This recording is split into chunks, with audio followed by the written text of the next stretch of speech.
What's up guys, this is TopTierYugioh and today we're going to discuss what's called the philosophy of fire. The philosophy of fire is a Magic the Gathering theory, but we're going to talk about how it translates to Yu-Gi-Oh! And how we could take advantage of that. So let's go ahead and get right into it.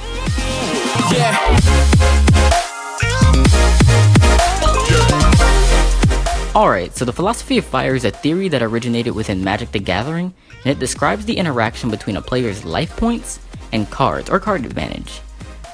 And now there are two different directions that this can go. You can either trade life points for cards, or cards for life points. And we're going to dive deeper into how both of these work in a second, starting with how we can actually trade life points for cards. So normally we think of exchanging our cards for more cards, or for our opponent's cards. For example, when you activate an Upstart Goblin, you're trading one of your cards, the Upstart, for another card, being whatever you draw. And the same with any search card or draw card like Allure of Darkness or Melody of the Awakening Dragons, etc. And again, you can also trade your cards for your opponent's cards. So when you activate something like Raigeki or Solemn Strike, you're trading your cards for your opponent's. You're losing that Raigeki or Solemn Strike, and they're losing whatever you destroy with them. And so the exchange of one resource for another includes the loss of one thing that we'll call X for another thing, Y. And with card advantage, both X and Y refer to cards. However, the philosophy of fire accounts for when either X or Y refer to life points, either yours or your opponent's. But how can we actually exchange life points for cards? That's like the $1,000,000 question, right? Well, surprisingly, there are many cards that utilize your life points as a resource already.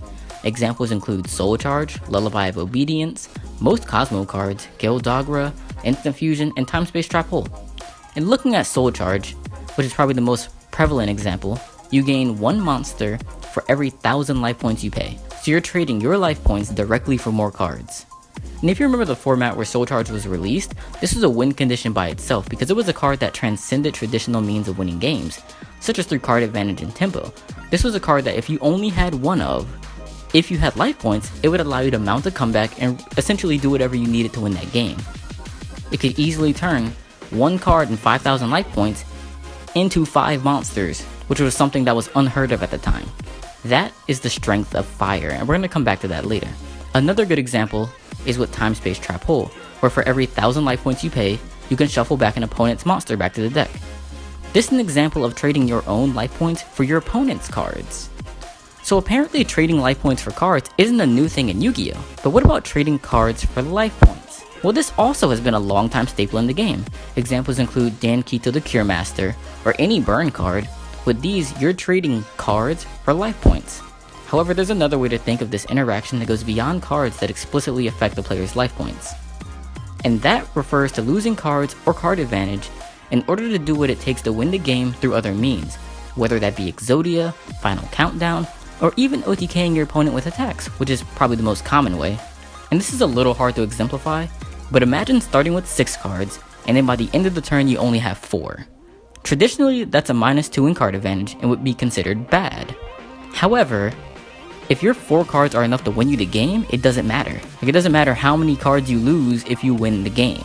And so essentially you're trading those 2 cards, because you went -2, you're trading 2 cards for 8,000 of your opponent's life points, because you're going to win the game. You're going to reduce their life points to 0. This theory accounts for most OTK decks being able to win regardless of card advantage, because OTK decks don't trade their cards for opponent's cards. They trade cards for their opponent's life points. So let's talk about why this is important. Your life points are just another resource within the game that is often underutilized. But if you can take advantage of it, you can use your life points to gain resources like with Soul Charge or Instant Fusion. It's another way of leveraging your cards that can ultimately help you win more games. But you have to be smart about it.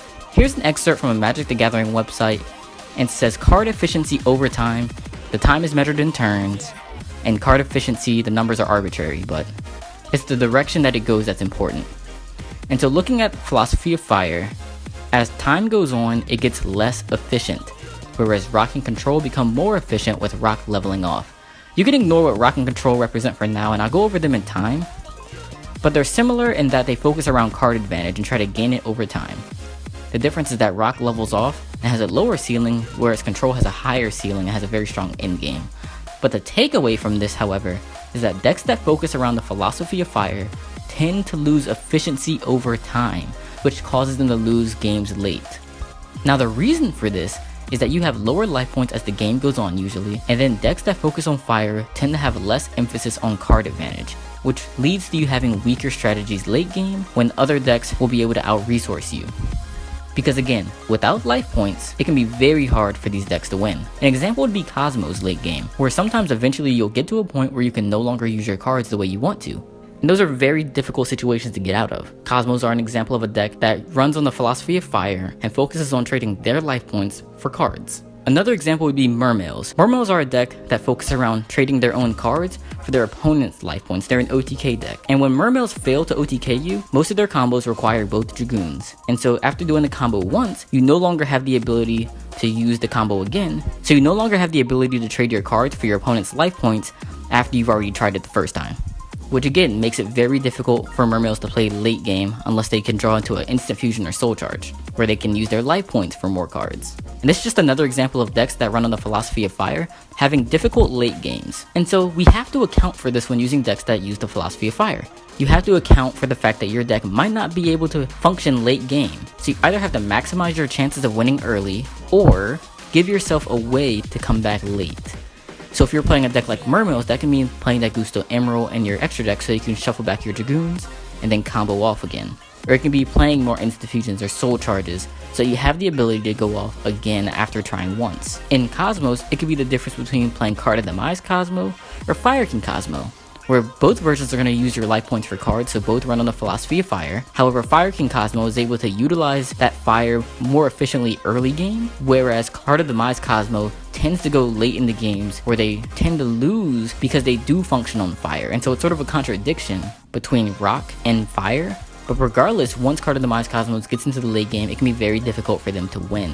And so the takeaway from this is to recognize if your deck runs on fire, and if so, you need to think of ways to maximize that fire early game or compensate for the lack of it late game.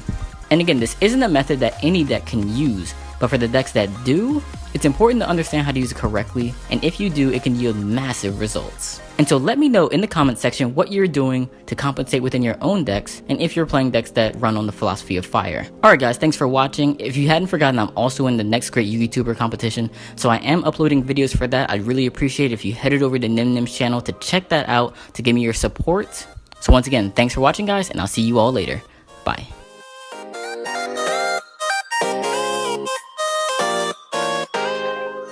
I find myself thinking about our sweet escape. I love to daydream about those memories made when the ocean